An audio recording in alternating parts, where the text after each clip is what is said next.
তোমাদের জন্য আমি নিয়ে এসেছি ত্রিকোণমিতির অনুপাতগুলোর মান, যেটি ত্রিকোণমিতির অঙ্ক করার জন্য খুবই গুরুত্বপূর্ণ। তো এই মানগুলো আমরা যখন অঙ্ক করতে যাই তখন আমরা ভুলে যাই। তো আজকে তোমাদের এমন একটি সহজ পদ্ধতি দেখাবো যে খুব একটি সাধারণ পদ্ধতিতে খুবই সহজ এটি মনে রাখা যায়। তো চলো এই মানগুলো আমি কিভাবে বের করেছি খুবই সহজে, বইয়ে তো দেওয়া আছে, এক একজন এক এক নিয়মে করায়।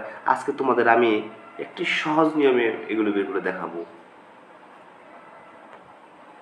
সবার প্রথমে যে আমাদের যে জিনিসটি প্রয়োজন সেটা হচ্ছে যে আমাদের একটি জিনিস মনে রাখতে হবে যে শূন্যকে যদি কোনো সংখ্যা দ্বারা ভাগ করি তাহলে সেটা শূন্য হবে।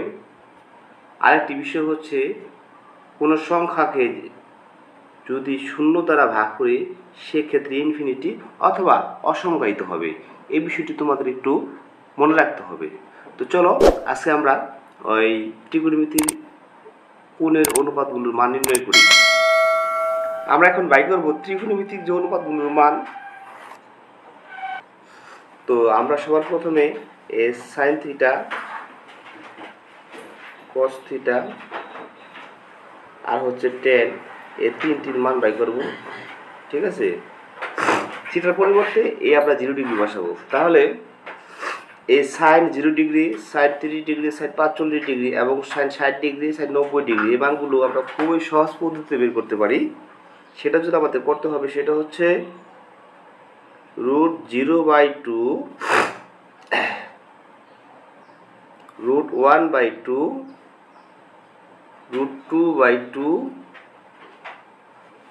√3/2 √4/2।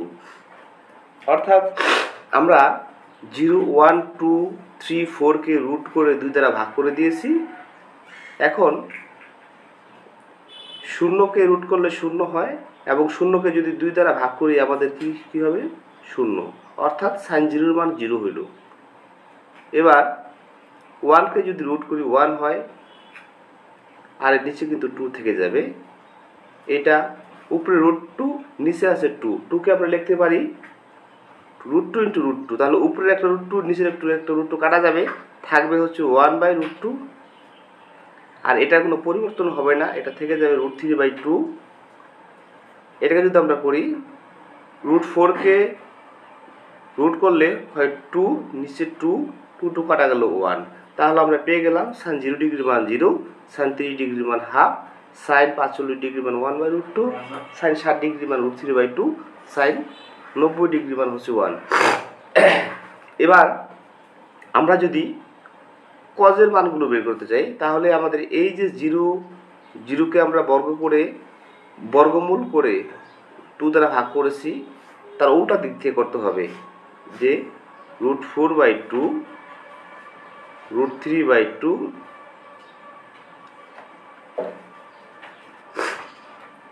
√2/2 √1/2 √0/2। এখন দেখো এই 4কে যদি আমরা বর্গমূল করি তাহলে হবে 2 কাটা গেলে হবে 1। এটা থেকে যাবে যা আছে তাই √3/2, আর এটা হবে √2, নিচে হবে উপরে ছিল √2, নিচে হচ্ছে 2কে আমরা √2 × √2 লিখতে পারি। তাহলে আমরা যদি উপরে একটা √2 নিচে একটা √2 কাটি তাহলে আমাদের থেকে যাবে 1/√2।